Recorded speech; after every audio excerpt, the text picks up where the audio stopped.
Today's episode is brought to you by Workfeed, the all-in-one platform to manage your restaurant team. Today we're having a tech special episode. We're here today with Jonatan, who is the CEO of All Gravy. You're building an amazing app for the hospitality industry. So can you tell me a bit about your affection to the industry in the first place? Yeah, sure. I mean, I didn't take the most direct route into the industry. I started out in management consulting, did 3 years of Excel sheets and PowerPoints and 80-hour work weeks at banks. So very different way. Then I got very Most tired. bartenders do that. No. Yeah, exactly, exactly. It's very common. It's like an apprenticeship into the Mm. hospitality industry. It's useful though, Yeah, if you were to. The yeah, Excel sheet part is yeah, something that a lot of people could for use, I would sure. say. And then I spent some time in like different tech companies, and then eventually, I was in a venture studio doing like ideas that then got funded, and we found co-founders for it. Then I helped build a company called M&A Insights, and then as part of scaling a company from 20 to 50 people that sold basically understanding your customers. And then eventually I got the balls to go and found something, and that's when I got into the hospitality industry. So my family comes from the hospitality industry. My mom had a cafe, so I grew up in a Mm. cafe. My girlfriend's family has had 6 restaurants, so whenever we go out to eat, we dissect everything and discuss, why they're doing it like this. If this was our place, we'd do it like that. And actually, I was considering starting a restaurant group when I ended up starting a tech company, just because I love the space. And my girlfriend's like, You're not made for this industry. Like, you need to do something different because Mm. this takes different skill sets." So I have a lot of respect for the industry. I absolutely love it. And I was just like, well, if I'm gonna do a company, I want to do it in a space that I think is exciting.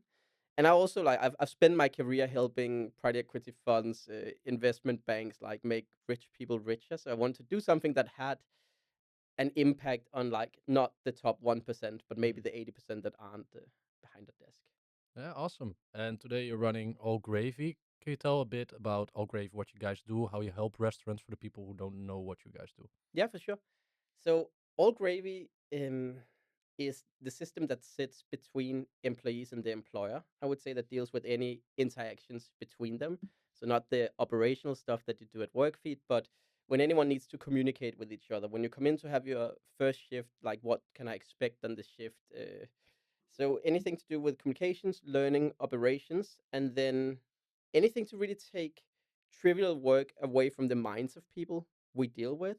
And I guess our special sauce is that we've done everything we can to feel as much as Instagram, WhatsApp as possible.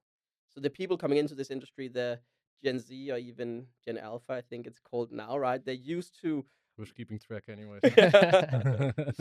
they're used to like TikTok, Instagram, WhatsApp, and then they're often met with something that's like hard to use on a mobile phone. It takes 8 seconds to load a chat or whatever. So effectively, they just end up not using the tools that are available to them. So we're like, Mm. okay, let's just build a beautiful product that like connects all of these disparate things that you tend to have once you get to 5, 6 locations, in one nice interface, and that's really what All Gravy is. Yeah, and how long have you been doing it now? So we've been going for 5.5 years. Actually, we started out as a financial well-being platform, as we called it, where we helped employees understand what they were going to get paid if they should take an extra shift. We helped them take out some extra salary. If they took an extra shift, they could get paid instantly, which was an app that employees loved, but we really struggled to sell it to companies. So we pivoted about 3 years ago, where we saw this much bigger issue in the industry of completely fragmented tech stacks that simply weren't built for this generation. Mm.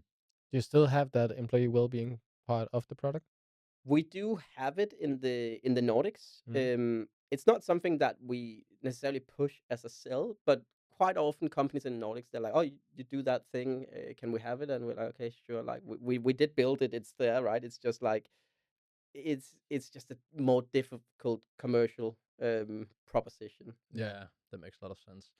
You guys also work a lot with AI, Hmm? right? And I think today in the episode, that's the topic we'll be talking about most. The big ass buzzword. A lot of people want it. Not a lot of people know what they actually want. They just want AI. Where do you see AI at this stage, where we are now, bringing most value to restaurants? Yeah, I think still we're at a stage where you need to think about what AI is really good at. For me, it's anything to do with creating something from 0 to 1, usually like qualitative, like text, analyzing lots of text. Um, Also sometimes like bringing things up that are relevant to you in a specific situation, right? So for us, by far, where we're seeing the most value is at the HQ. So replacing things that are already happening now in ChatGPT or Claude, but doing that in our product. Very simple thing is like you as a restaurant, you have lots of information that you want to train your employees on. Why don't you just drop all of that material that you have in PDFs, Excel sheets, etc., into an AI that we've created, and then turn that into like nice learning journeys for the employees? It's very simple, right? Just like takes text, takes images, and then makes it into training journeys. Also analyzing qualitative data. So if you have surveys, one-on-one conversations, you want to get a feel for qualitative data at scale. If you have 10 employees, you don't really need it, right? But if you have 3,000 employees who are all doing one-on-ones across all of these locations and you're getting them documented, then it starts being pretty interesting to see across my organization what's changing at the moment, or even starting to search through qualitative data, like who are the next potential leaders in my organization for when I'm growing from 100 locations to 120 locations. Okay, there's these 5 people that are getting great performance reviews. I'll bring them in. So I think there are certain places where AI works really well at the moment, and most of it is related to qualitative things like text-based things. Where I think what's funny is that customers tend to think of AI as being quantitative, right? Whenever you ask customers, what is it that you want to use AI for, or I'm gonna use it to like calculate this thing or give me this data points, like, well, it's actually not like that good at that piece.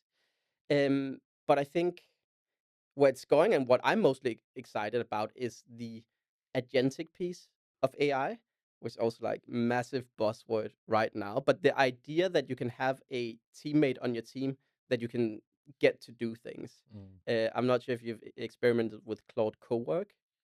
Not that one in particular. Okay, it just came out, right? And it's basically Yeah. taking Claude that we, have all used, is similar to ChatGPT, but it allows you to work with things on your folders in Excel, in PowerPoint, in Notion. So you can actually like start having these agents that do stuff like go into my HubSpot every Monday, get all of this data, present it in a PowerPoint presentation that I've given to you, and send it to my investors. Say it could Mm. be one example, not a great hospitality example, No, but but starting to think of it as like these teammates that you check in with, I'm pretty excited by. So for a restaurateur, could maybe consider using it for writing social media posts. Yeah, So train it on the tone of voice they like, and maybe some of the former content, so it gets the idea of how you like the tone of voice, and then you exactly. can kind of ask it to produce content for you. Exactly. Or you get so you train an agent, right? So exactly, tone of voice, like give it 50 social media posts that you've done. So it understands like the imagery, it understands like how you like to communicate. Maybe you even score the posts that you have given, like what kind of traction did you see on them. Then it starts, okay, these things tend to perform well. Okay, now you have an agent that you can deploy to just build content for you. Then you have, say, a new menu. And like, okay, I want to spray this out as a campaign. Here are the images of the new menu. Here's the description. Give me 10 different examples of this, and then I can pick one or two that I send out. yeah, and it depends so much on skill, of course, as well. But if you look at a very average restaurateur, the chef who often owns the restaurant, they might make a menu. They can literally start by saying, "Oh, I'll put this, this, and this ingredient in the dish, put it in there, and ask it to write a nicely written menu. For Mm. instance, indeed, generate images, and the way you can use it across, like the company also depends so much on the size Yeah. of it, right? That is really the difference, and I think especially what it can do now, where it has a lot of potential, is for the average restaurateur Yeah. who is already super swamped, who is super busy with the daily operations. They can save so much time, or they might actually be able to start doing things they're not currently doing, like Mm. writing a social media post, making a menu that's maybe a little bit nicer to consume than the usual one. Yeah. All things like the thing that's great about it, right, is also you can give it roles. Like there's so Yeah. much information available online, right? Like there's experts on anything that's written everything online, Yeah. basically, right? So let's say I'm looking at my menu, I'm looking to optimize that. I have 5 or 6 restaurants or whatever. I'm getting to a point now where there's a lot of money to be had from optimizing my pricing. I'm not at a stage where I can hire McKinsey to go in and look. I'm not even sure if they're great at looking at menus, right? But getting a pricing consultant in would be expensive. Yeah. But I can find a pricing consultant online, right? Yeah. And I can tell the AI, you are now this person. Then it looks only at all of that material online that person has. It takes a point of view, and then you're like, here's my menu.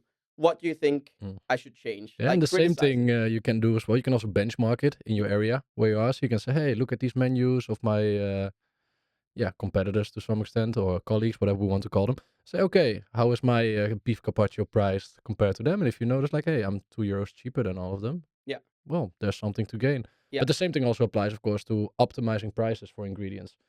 I, for whatever reason, cannot come up with the person we had in the podcast once, but he was super creative with replacing ingredients that, by combining two way cheaper ingredients, would kind of deliver the same result. I think it was from Malklubber. Yeah. But there's so many ways where you can do these small things to really enhance margins. And Yeah. today's episode is brought to you by Workfeed, the all-in-one platform to manage your restaurant team. Over 2,000 hospitality businesses use Workfeed's workforce management platform to create staff schedules 50% faster, track hours and salaries without errors, streamline team communication, and automate HR processes. Visit workfeed.io to learn more and to try it out for free.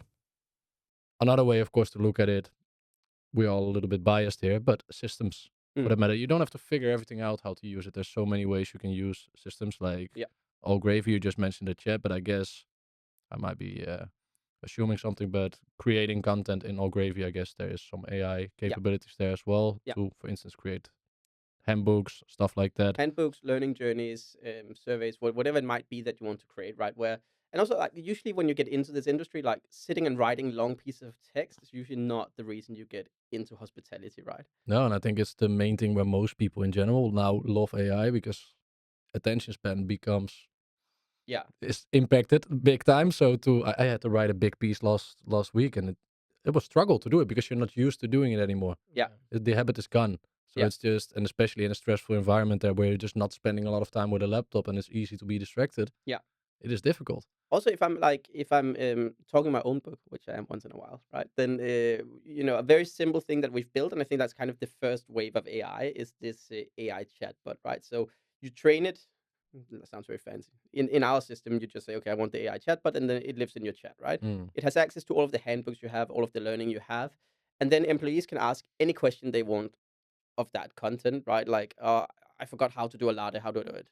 And then it just gives you either a video or describes how you do it within your company.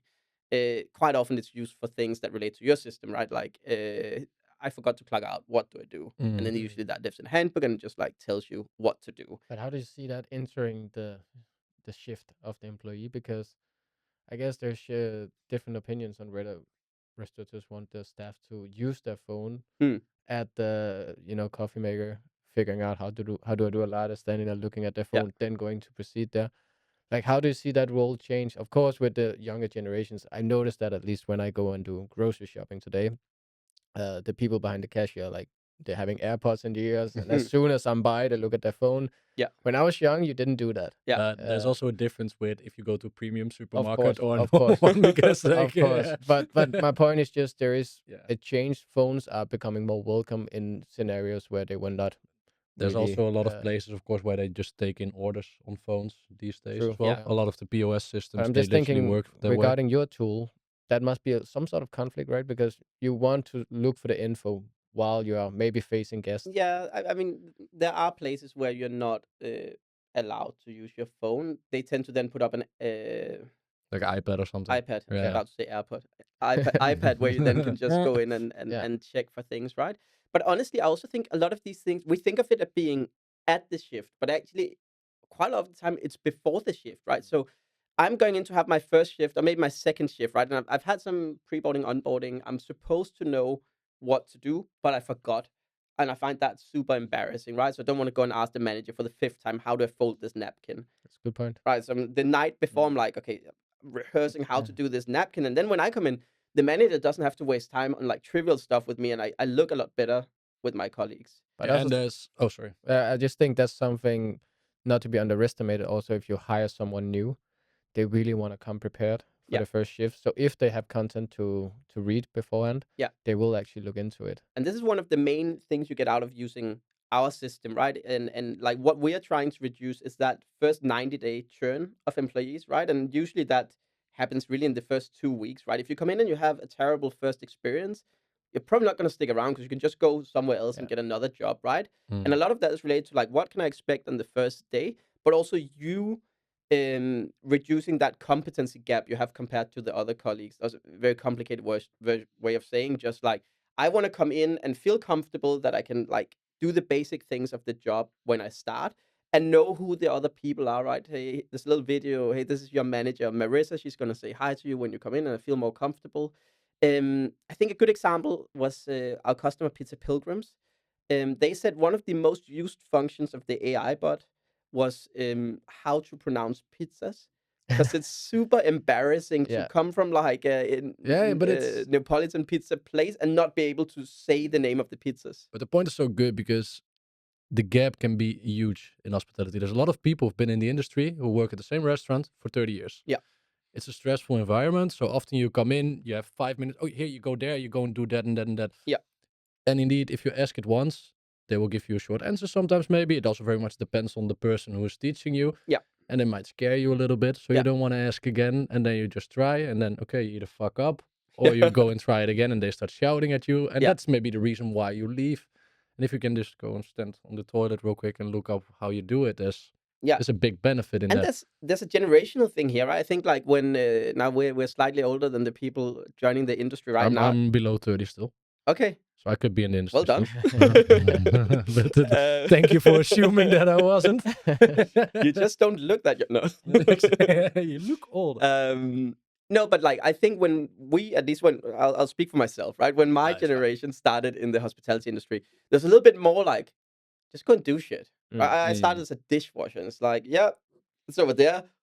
We'll give you some stuff, you clean it. Yeah, and the next day you're making ice cream. Yeah, exactly. That's how it went. No, like, and that's you kind of just expected people to figure it out, right? And I think this generation is a little bit more used to like, in Denmark we have this 12-talsstuderende, like A plus students, where everyone has to get an A, right? And they really want to get an A.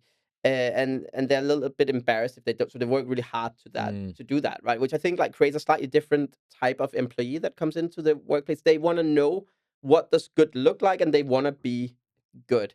It also means you need to like show them the playing field a bit more. This is our expectation for you. If you do this, we're very happy with you, and you need to give them a lot more feedback, right? You And I need to think show that they get an A. exactly, basically. yeah. You do, and they want to progress quicker, which I think is an absolute gift in this industry where you have pretty high churn, you're struggling to find leaders. If you find someone that comes in and wants to take responsibility really quickly, you need to have flexible enough systems and processes to allow them to grow quickly into those roles. Give it to them before you lose them. That is Exactly. the biggest issue, and I think it's a lovely bridge because you work with a lot of companies also in the UK, apart from the Nordics. Do you see a big difference in how they run the operations? Yeah. Maybe also on a high level, but also just literally in the exact operations on the floor. Yeah, I think that there's a pretty big difference in terms of the way that they're run, the people on the floor that relates to how the industry is put together. So in the UK, you have a lot more bigger groups than you have in the Nordics, right? In Nordics, it tends to be independents up to 5 location, and it's like it's quite passion driven. Like, sure, we do have some like chains, but a lot of it is like you learn on the job, and the job is kind of seen as not being a career in the Nordics, right? Maybe because we don't have enough of these like chains that are growing super quickly where you can go up and you can become an area manager and ops manager and then go into the HQ, right? Then you really have to go to McDonald's or like Joe and the Juice for that matter. Yeah, that's a great example. That's one that does it, but yeah, they're like actually one of my friends. He went from being like a juicer to like opening up the US for them and taking very senior roles in the HQ, heading up the events. Now he's made a fantastic career in there, right? And that is, I think, the magic of hospitality is that can happen, especially in companies that are growing. And I think in the UK, what we're seeing both on the floor, but more as a reflection of how the company is set to put together, is that you have people that come in wanting to have a career, right? So they want to do well. They want to see what are the opportunities that exist for me within this company. If I do really well, where will I be in 1 year? Where will I be in 2 years? What can I actually achieve within this company?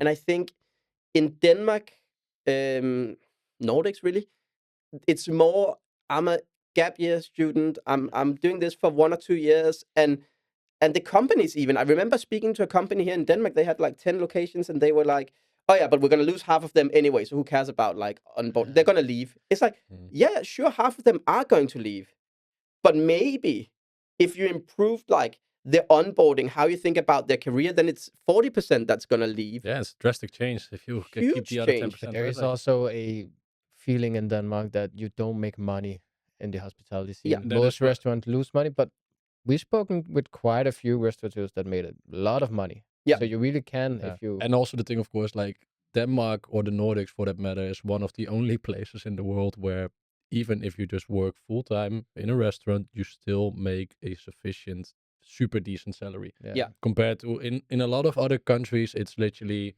the lowest you will get in terms of earnings, whereas here it's not that bad. I remember when I moved to Norway to study and I went to work in a bar there, and I think I came in, and that's almost 10 years ago now. Fuck, I get old. But You are old. yeah, point proven. But I remember I worked in a restaurant in the Netherlands where I think I made probably a little bit over 10 euros an hour. Yeah. And there they were like, they met me on Facebook, one chat. Sure, you can come. 20 euros an hour because you have experience. Your friends can get 17. They never touched anything in a restaurant. And almost double. And that puts it into perspective. Whereas in the Netherlands, you also expect to work way harder. Like there, it's just like, oh, there's nothing to do. Go and chill or take it a bit easier. In the Netherlands, it's way more pushing. So they also see that difference. It's actually a very comfortable place to work here in the Nordics. But again, you need to have potential. And if you don't see potential, then it's difficult because there is also a lot of cutoffs. The hours that you have to work, it's not always the most appealing unless you like it. But you also get so much in return. But it's also like that's being on the floor, right? That then the hours are terrible, etc. But like, and we tend to work with bigger companies, right? Like you probably need to have 10 locations before it really makes sense. Like 5 locations we can work with. That's when you need to start like taking all your processes, putting them into place, having the learning journeys for new people. Like WhatsApp, Facebook Messenger works fine if you have 2 locations, right? You just chat to them, and it's a little bit unprofessional, but like it works, sucks for right? the employees to some extent, of course, It that you have does to suck. mix it in. That Yeah. it's not nice, but It isn't nice, but it can work, right? Whereas like once you get to 5, 10 locations, like your ops manager is gonna kill themselves if they're like getting hit up on WhatsApp from like 10 different locations every Friday night, and phone right? Like, calls, because then you get phone calls. Yeah. You get that issue as well. then they're gonna obviously leave into a different career, right? So it's also about Yeah. setting up the career to work for them. And I think there's a little bit this like what's it called? Hen and the egg? Is that an English thing? No. Like what comes first, the egg or the chicken, right? Yeah, exactly. It's like, well, you haven't set the career up for it to make sense to stay there for longer. Therefore, people move out of the job really quickly. You assume because people move out of the job, you don't really want to create this career journey for them. So it's just like it just ends up like continuing to suck, basically. Yeah, exactly. But I think it's spot on, and you need to have big enough companies for that to be possible. I think the Netherlands really sits in between the UK and the Nordics for that matter, because it becomes a little bit bigger. The place where I worked actually turned into a group of 15 restaurants, and I still see people who I worked with as a waiter or in the kitchen who now work at the HQ. Yeah. And that is the perfect example. Oh, then it can be nice. You get to leave those times behind and enjoy a normal corporate job in an industry that you love. Yeah. Which I think that's the thing, an industry you love, right? Like this is an industry that is inherently more fun than most other industries, right? You're giving people great experiences. You're working with food. Everyone has an opinion about. That's why like there's so many failed restaurants, because everyone's like, oh, I'm just gonna go make this restaurant. I have this great idea, right? You're not a business person. You don't know how it works, and you end up like messing it up, right? Because everyone really enjoys that. Inherently, it's a great industry. Like it should be fun. But it's just like the dynamics around it that means that it's not really fun, because we haven't created these like journeys. The HQ positions don't really exist until you get to a certain size. I also think the team building, like the togetherness of a team, is second to none. Maybe if you're a part of a sports team, you're feeling a bit of the same. Sports team is a good one. But be honest, in the hospitality scene, you also get to experience flow. Yeah. Being in total flow for 8 hours straight. Yeah. like nowhere else. So that's really special as But well. it is really like a sport in a sense, especially if you start looking at the high end And if you're really kitchens. good Like at what you're doing, yeah, and exactly. But if you start looking into the Michelin star kitchens, right, you have your position, everyone is playing their role, and yeah, it is a oiled machine, and that is you get that feeling even though you're working part time for set shitty hourly wage. It's fun. Like hours fly by when you do it, and often you stop working, you get to have a beer together. There's a lot of camaraderie in it, Mm. right? Um, I'd like to ask one thing, because now we touched a little bit about where AI is now and how you're working with it today. But where do you see it going over the next years? Because the evolution has been rapid, Yeah. really. So where do you see it going? Yeah, so I think everything we spoke about right now is like super surface level. Like it's very much like level one of AI, and it does a little bit of like, oh, that's interesting, but it doesn't change the way fundamentally people work, right? I think over the next year, um, we're I think the products that really succeed over the next year in an AI way. I'm not saying you need to be AI to succeed, though I think it's probably going to be helpful if you want to grow quickly. But they are the ones that manage to get people to think of the AI as a teammate, as a colleague. That you're like, okay, I'm just going to get maybe even have a name for the AI, right? I'm just going to get our AI Barry to run this thing for me, right? At least, on my way. at least that's how I'm trying. And I think what's starting to happen to operate with it is like I have my HR business partner. I run every single interview I've run. I send to that person. They know how I'm scoring, like a product director that I'm hiring, what I'm looking for. So send my transcription there and I get that Yeah. feedback, right? And I think what we're gonna see is these agents operating across products. An example, I know this sounds like very like a high flying, so I want to try and just give a good example, right? So with one of the large German customers that we're working with, they had this example of we've run out of mozzarella from our supplier, and we need to change that to burrata on the pizzas. They have to do this across 200 locations, right? How it happens today is they email all of the restaurant managers. Then half of them maybe see it. They like half of them that see it. They remember to go out and like change it on the menu. Don't do it on the social media. Smack up like a piece of paper on the toilet and hope people see that, right? Then you go over to saying, okay, if I had like a chief of staff agent in my company, I just write to that, hey, we need to make sure everyone changes the menu from mozzarella to burrata. Okay, then this agent is like, okay, what does that mean? That means I need to communicate that to all of the restaurant managers. I also need to communicate that to all of the employees. I need to create a task in the task management tool, which is change the menu online, change the menu in person, take a photo of the in-person thing, and then I need to report back on a daily basis to the internal communications director about like how many have done this. If they haven't done this, then I'm going to chase them, right? So a bunch of different tasks that just takes away from what the communications director is doing today, which is super menial. It does add value, but like she could be doing lots more interesting things, right? I think what we'll see over the next year is some of these AI products succeeding to become, oh, this is where I go to like, just get stuff done that I want out of my head, and it just goes away and executes it. Exactly. And I think it's the important thing is just the change in the mindset, right? The way you think about it. It's like not just going, oh, we need to hire someone to do this. What if I can do it with an agent? And the example you gave, even of replacing a mozzarella, okay, I need to find a different product. Again, there's an agent there. I need to replace this product. Can you suggest me something? Of course, burrata being obvious, but what if burrata is twice as expensive? But I also think, like most of the people listening now, most people now in general are kind of confident with AI in the sense that you can ask it a question, it will answer it for you. It's more convenient than Google. It's nice. But the next step, as you mentioned, is more agents. And I do think a lot of people are still not getting started on that. So are still not stuck, but you know what I mean? Still just interacting with it as a Q&A kind of thing. How do you get started on the agents? Yeah, it's a good question. I think for I can us, answer it very simply. Yeah. You ask the robot, how do I build an agent? True. Based on what That's type of agent? That is. But let's say you I wanted ask it- to use an agent like the one you just described. How would I get started on that? I think you buy all gravy. Yeah. Yeah. I mean that So, that is, It but will I guess set you it's back with not built in from scratch, like, so I still have no, to. yeah. I think what we're trying to do is like build these like highways of use cases that makes it very simple, right? Which we try and I'll get back to your question, but just to what we're doing is like we try and emulate the things people are doing with like ChatGPT So kind today. of like suggested workflows or Suggested workflows, but then also just that the interaction feels the same way, right? And we see if they're trying to one shot like input output, then we'll be like, hey, like now you've asked about this 3 times. I can just create a workflow for you. I've seen you, we have it observed.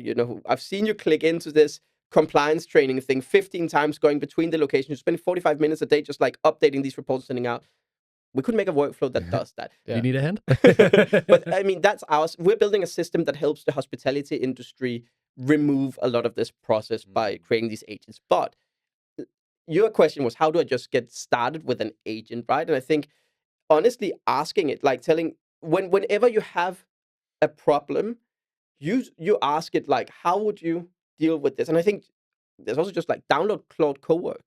Download that, and it already has six suggested workflows. Start working with your folders, etc. I can just give a practical example because I say ask it because that's literally what I did.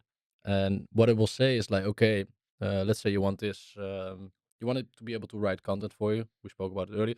It will ask you, can you share some content that you like, or the tone of voice you like, what worked well for you?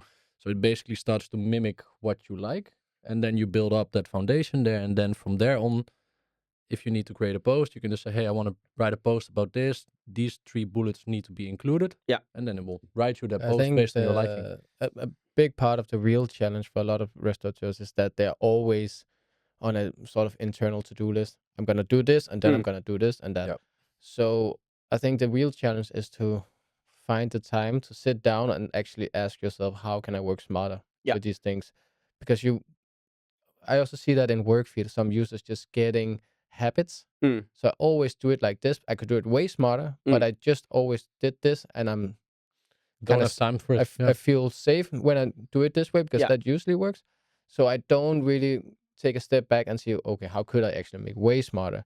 But I also don't think you asked how do you get started with agents, and I tried to answer that. I think the answer is like if you're not yet like really getting a lot of efficiency out of AI, there's a step before you start thinking about agents, right? Which is like committing. Like one is believing that you can get a lot of efficiency. If you don't think your life is going to be a lot easier by using AI, I don't think you're going to get there. So you need to commit, right? And be like, okay, like I'll spend 2 hours every week just playing around with these tools. I like that. Actually, just a good little example. Like, just put 1 hour slot every Monday morning where you just have a conversation with AI on how you can optimize your business using AI, but also other inspirational questions, of course. I think that alone will give a lot. Yeah. And it kind of sucked. Like 1 year ago, I didn't use, like everyone's banging on about ChatGPT 1 year ago. And like, yeah, it could help you like draft some stuff, but you needed a lot of iterations to get to somewhere that was helpful. You need to be pretty smart about you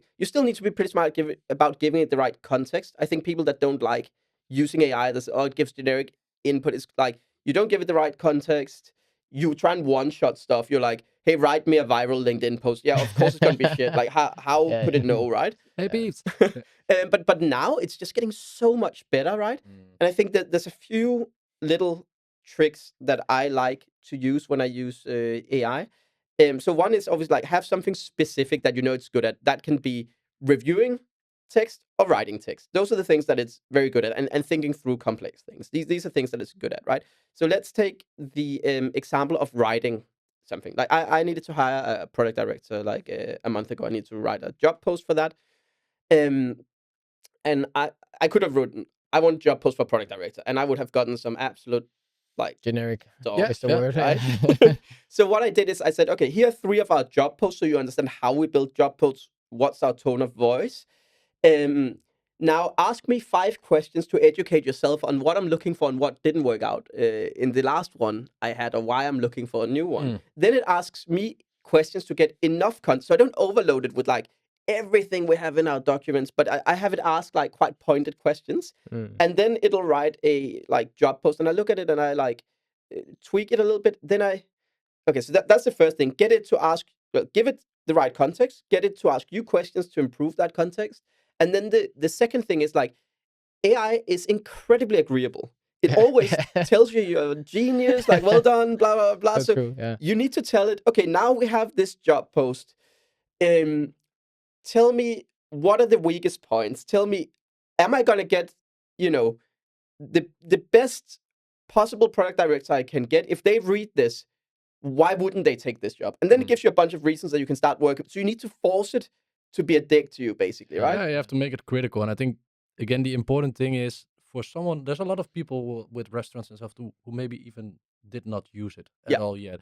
So when you start, just don't expect that it gives you what you want based on one prompt. And if it doesn't, be disappointed. As you say, go and have that conversation, ask it how you can improve. I think the part about getting it to ask you questions is super powerful. Yeah.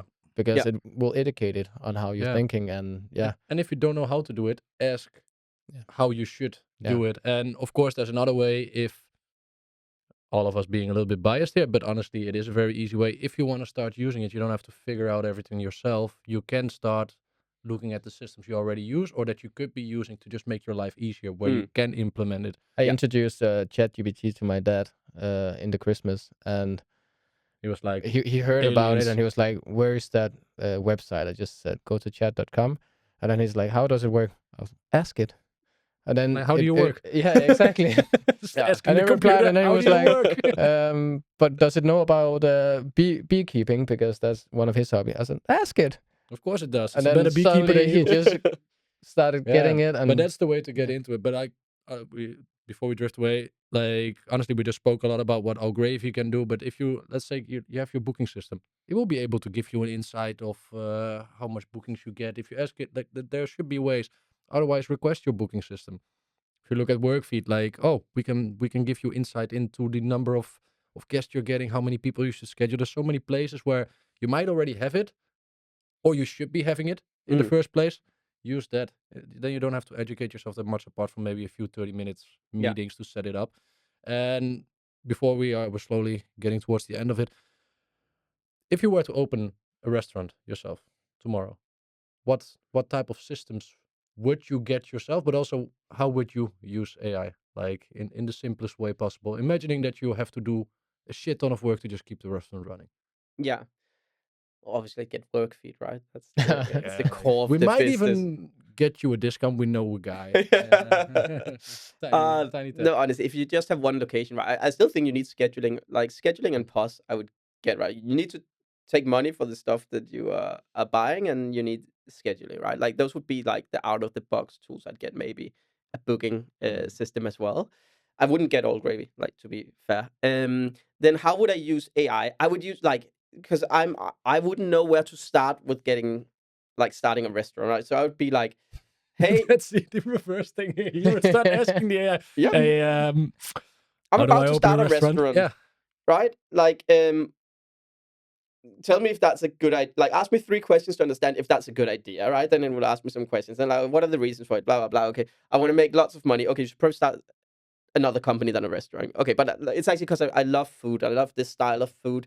Okay, and then like, how do I get started? What things should I think about when I start a restaurant? Can you give me a list of things to think through? Then it gives you this list. Then you start working on each of those. You ask questions like, what should a menu look like? Like, how much money do I need? How much capital do I need to get started? How do I think about, like, how do I find a location for, like, these are things I literally have no idea about. Like, what should I be worried about with a location? Okay, I found a location now. I got this crazy, like, legal document. What should I be aware? Like, read that document and tell me, is this a good idea? What should I be aware of? Like, probably also go to a lawyer, but, like, get that first bit. Like, there's so many.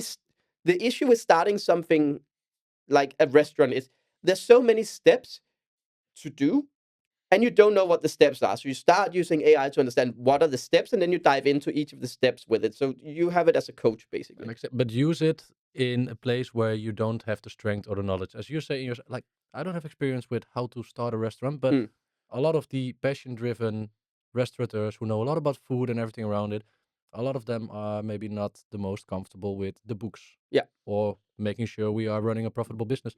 Use it there. Yeah. Also, Ask it to see how you one can thing improve. I found AI to be really good at is actually negotiating. Yeah. Oh yeah. And when you're starting a restaurant, there's a lot of negotiating. The rent might be negotiated, your POS, scheduling provider, all that, food supplies. Yeah. You might be able to negotiate everything there. Yeah. And you can really. Can we disconnect your mic? I will just Kidding, beat the I'm kidding, I'm scheduling part, kidding, but Cut this. no, but everything is kind of negotiable. Yeah. If you Yeah. think about it. Apart from software. Yeah. We are a bunch of hypocrites because we yeah, it definitely. No, And but I do think it. it's a If you're great listening to example. this, call us and you get a good deal.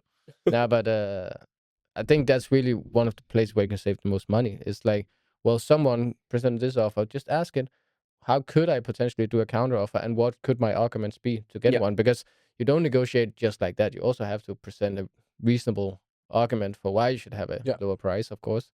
But it's really good at that. Yeah, 100%. I fully agree. And hypothetically speaking, Jonathan, your restaurant, with the help of ChatGPT or Cloud, whoever you used, huge success. You are now having 10 locations, 500 people. What would you be doing now? What would I be doing now? Tech stack wise, AI, how would you use it? Because completely different scenario, but we'll have people listening who maybe have one restaurant, but there will be people who are in that different scenario. Yeah, I think once you get up to that size, then that's when you need to start thinking about a system like ours, right? I think it depends if you want to continue growing, right? But like, I think the getting to 3 to 5 locations, that's about like finding a concept, a brand, like ensuring that you get a product people actually want to buy. Once you get to 5+ locations, I think it's about people, right? Like, so because in this industry, you have like 70% make or average break churn. you. You lose all of that information every time they leave, right? If you don't get a system for ensuring the same processes, the same quality around your locations, your brand is really gonna suffer, assuming it's the same brand.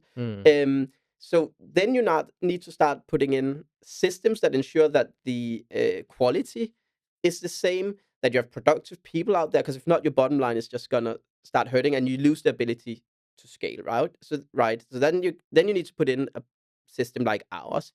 And I think there are other systems you can start thinking about, right? I think it's about variable cost and ability to scale. There's systems out there that you can implement to think about inventory as well, right? Like a Nori, a Dolly here in the Nordics, right? I think there are a lot of tools here that allow you to think about the variable cost that allow you to scale. Amazing. Jonathan, on that note, we would like to thank you for coming by today. Thanks for inviting me. It was fun. Thank you.